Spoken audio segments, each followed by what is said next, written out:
महाराष्ट्राचा।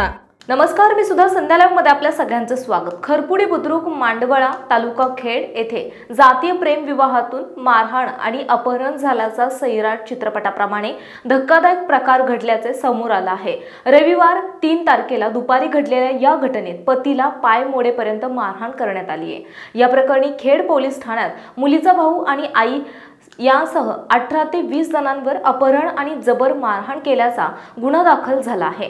सुशीला काशीद, अक्षय उर्फ गणेश काशीद, बंटी काशीद आणि इतर 15 ते 16 अनोळखी युवकांवर खेड पोलिसांनी गुन्हा दाखल केला आहे। विश्वनाथ गोसावी असे पती आणि तक्रारदाराचे नाव आहे। इतर त्याची पत्नी प्राजक्ता गोसावी वय 28 वर्ष असे मारहाण करून अपहरण झालेल्या पत्नीचे नाव आहे। याबाबत खेड पोलिसांकडून मिळालेल्या माहितीनुसार फिर्यादी विश्वनाथ गोसावी आणि त्यांचा परिवार खरपुडी येथे आश्रम चालवतात। त्याचे आणि पत्नी प्राजक्ता यांच्यात प्रेम जुळले। त्यातून त्यांनी 5 ऑगस्ट 2024 रोजी रजिस्टर लग्न केले।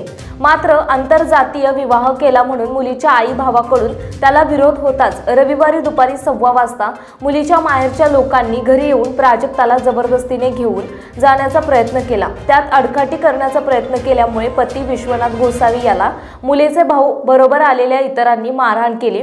दहशत निर्माण करून मुलीला घेऊन गेले। पायावर मारहाण करण्यात आल्याने विश्वनाथ याचा पाय मोडला। त्याला पिंपरी चिंचवड येथील यशवंतराव चव्हाण रुग्णालयात दाखल करण्यात आले होते। रात्री उशिरा गुन्हा दाखल करण्यात आलाय। ताज्या आणि महत्त्वपूर्ण बातम्या पाहण्यासाठी आजच आमच्या संध्या लाईव्ह न्यूज चॅनलला YouTube वर सबस्क्राइब करा आणि बेल आयकॉन प्रेस करा।